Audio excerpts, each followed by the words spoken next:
আসসালামু আলাইকুম। এই মুহূর্তে আপনাদের সামনে আবার এসে হাজির হয়েছি। আজকে দু তিনটি ঘটনা নিয়ে আপনাদের সাথে আলোচনা করব।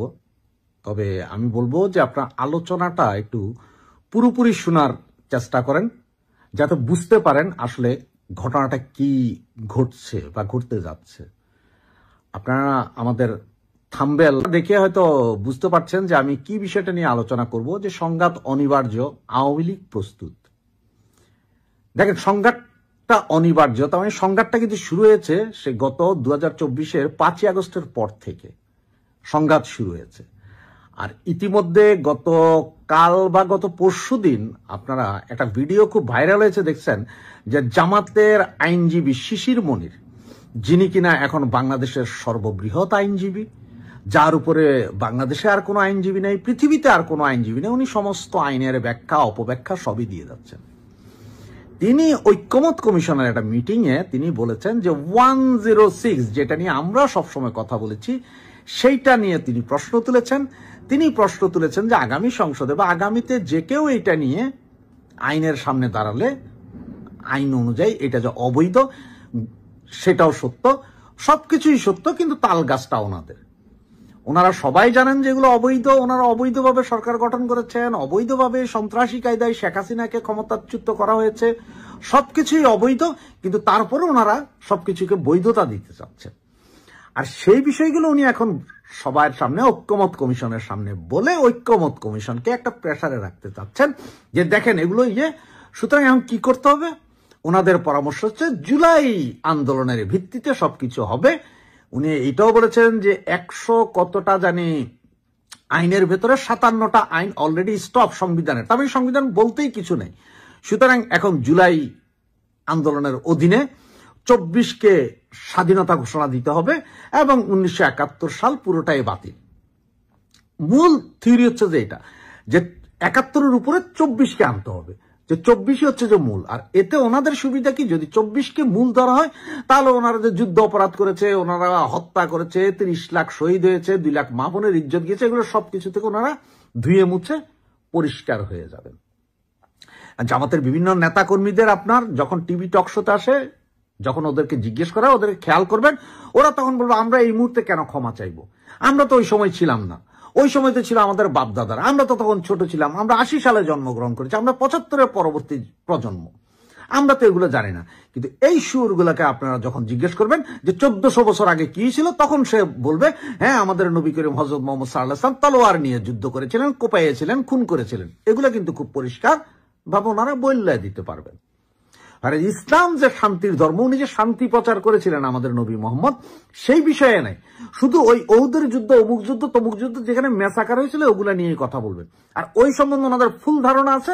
71 সম্বন্ধে ওনাদের জিজ্ঞেস করলে ওনাদের কোনো ধারণা নেই, কারণ ওনারা তখন শিশু ছিলেন, দুগ্ধ খাইতেন। এই হচ্ছে যে মূল। আর দেখেন এইগুলো নিয়েই ওনারা কিন্তু এই যে 8 দলীয় একটা ঐক্যজোট হয়েছে, খেয়াল করেছেন নিশ্চয়ই, যেটাতে বিএনপি নাই, জামাত, এনসিপি, চরমোনাই, হেফাজতে ইসলাম, এরা সবাই মিলে একটা আন্দোলনের ঘোষণা দিয়েছে যে পিআর পদ্ধতি, সিআর পদ্ধতি, এগুলো জুলাই সংবিধানের আলোকে নির্বাচন হইতে হবে। কিসের জুলাই সংবিধান, কিসের নির্বাচন? উইদাউট আওয়ামী লীগ তো নির্বাচন হবে না, আওয়ামী লীগ ছাড়া নির্বাচন হইতে পারবে না। তো এইসব আন্দোলন, কালকে থেকে ওনাদের আন্দোলন শুরু হবে, 3 দিন ব্যাপী আন্দোলন। এরই মধ্যে আওয়ামী লীগ ছাত্রলীগ যেসব মিছিল মিটিং গুলো করতেছে, ওখানে তারা বাধা প্রদান করতেছেন। আমাদের ছেলেরা এখন সাহস দেখাচ্ছে, পুলিশের সামনে মিছিল মিটিং করছে। এরপরে বিএনপি জামাতের কিছু লোক ওরা মব করতেছে। তার মানে হচ্ছে ওরা যদি মব করে ওইটা হয় যে মব জাস্টিস, আর আমরা যদি এখন করি তাহলে ওইটা হবে সরাসরি মব। ওনারা এই আন্দোলনের নামছেন, মানে আন্দোলনের নামে ওনারা দেশের পরিস্থিতি আরো অস্থিতিশীল করবেন। এরই ভিতরে আজকে আপনারা হয়তো খেয়াল করেছেন যে আমাদের বাবর লুকিং ফর শত্রুজ, উনি আজকে স্বরাষ্ট্র মন্ত্রণালয়ে গিয়েছিলেন, ভিডিওটা আপনারা বিভিন্ন জনে দেখেছেন। আমাদের স্বরাষ্ট্র উপদেষ্টা উনি উঠে সাবেক সেই স্বরাষ্ট্রমন্ত্রী সন্ত্রাসী বাবরকে জড়ায়ে ধরলেন, এবং পরে সাংবাদিকদের সামনে বাবর কথা বলছেন আর আমাদের উপদেষ্টা সাহেব মাথা নিচু করে দাঁড়িয়ে আছেন। আচ্ছা, 5ই আগস্ট থেকে নভেম্বর পর্যন্ত সমস্ত নিয়োগ বদলি পুলিশের সবকিছু হয়েছে বিএনপির নেতৃত্বে। কিন্তু যেই না ডিসেম্বরে যায় খোদা বক্সকে এনে বসালেন, এরপরেই শুরু হইল যে না এটা তো আর হবে না। এখন পুলিশের যত নিয়োগ বদলি ছিল সব বাতিল করে বদলি করে জামাত ঘরানার সবগুলোকে আইনা বসানো হচ্ছে।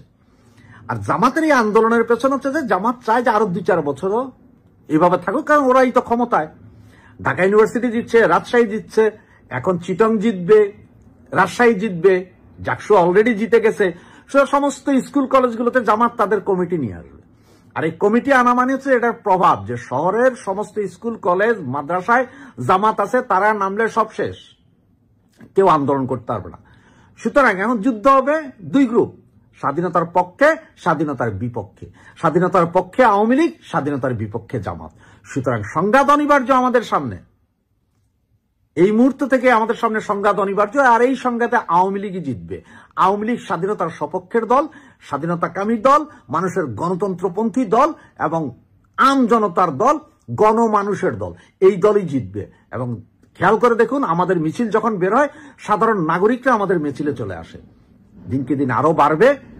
তবে চূড়ান্ত সিদ্ধান্ত সবাই মাথায় রাখুন, তৈরি হন। তৈরি হওয়ার আর সময় নাই, তৈরি যা হওয়ার হয়ে গেছেন। এখন হচ্ছে যে ফাইটের সময়, এখন সামনে যেতে হবে। যদি বল পিটাইতে পারি আমরা ছক্কা, আর যদি পিটাইতে না পারি বল দাও। সুতরাং আওয়ামী লীগ নেতাকর্মীদের এই মুহূর্তে একটাই সংগ্রাম, এই দেশ রক্ষা করতে হবে, এই দেশের মানুষকে মুক্ত করতে হবে। সুতরাং সংঘাত অনিবার্য, আর এই সংঘাতে আওয়ামী লীগই জিতবে। জয় বাংলা, জয় বঙ্গবন্ধু। বিএনপি কলা চুষা দিছে বিএনপির। তো এখন এই যে কেস স্কিমাইট যেটা আসতেছে বিএনপির কপালে, সেটা আমার ছাত্রলীগ, যুবলীগ, আওয়ামী লীগের ভাইয়ারা করবে। বহুত খেলছেন বিএনপি ভাইয়েরা, আমাদের ঘরবাড়ি ভাঙা থেকে শুরু করে ইট পাথর দিয়ে মারা, আমাদের ব্যবসা খাওয়া সব করছেন। যেখানে গত 17 বছর আওয়ামী লীগ ছাত্রলীগের লোকজন আপনাদেরকে ভাইয়ের মতন রাখছিল, পরিবারের মতন রাখছিল, আপনার ব্যবসা বাণিজ্য হাঁটা চলা সব করছেন। কিন্তু কুত্তার লেজ 30 বছর চুঙ্গাতে রাখলেও সোজা হয় না, আপনারা সেই কুত্তা। আপনারা যেটা করছেন সেটার শোধ এবার হবে। এবার হচ্ছে যে ঝটিকা কেস কি হবে, মানে আপনারা বলতে পারেন হুটহাট কখন কোথায় কে আপনারা ধোলাই খেয়ে গেছিলেন। কারণ আপনারাই 32 নম্বর ভাঙছিলেন, মনে আছে তো? ওই দিন কিন্তু আপনাদের নেতা ঢাকার খোকার পোলা সেই তো বুলডোজার পাঠাইছিল না, ওই যে আপনাদের পিনাকি নবীর কথায়। সারা বাংলাদেশে মুক্তিযোদ্ধাদের গলায় এই তৌহিদি জনতার নামে আপনারাই জুতার মালা দিছেন। সারা বাংলাদেশে মব সব আপনারাই করছেন। আপনারা এক সিমটি জামাত, এক সিমটি মৌলবাদ, এক সিমটি জাতীয়তাবাদ, এক সিমটি মুক্তিযুদ্ধ নিয়ে একটা ভজকট দল আপনারা মনে করছেন যে আপনারা সব দিকেই আছেন। যখন যেখানে দরকার, যখন দরকার তখন আমরা মুক্তিযুদ্ধের দল, আমরা শহীদ জিয়ার দল। শহীদ জিয়া ঘোষণা দিয়েছিলেন ড্রামের উপরে দাঁড়িয়ে স্বাধীন হয়ে গেছে দেশ, আপনারা সেই দল।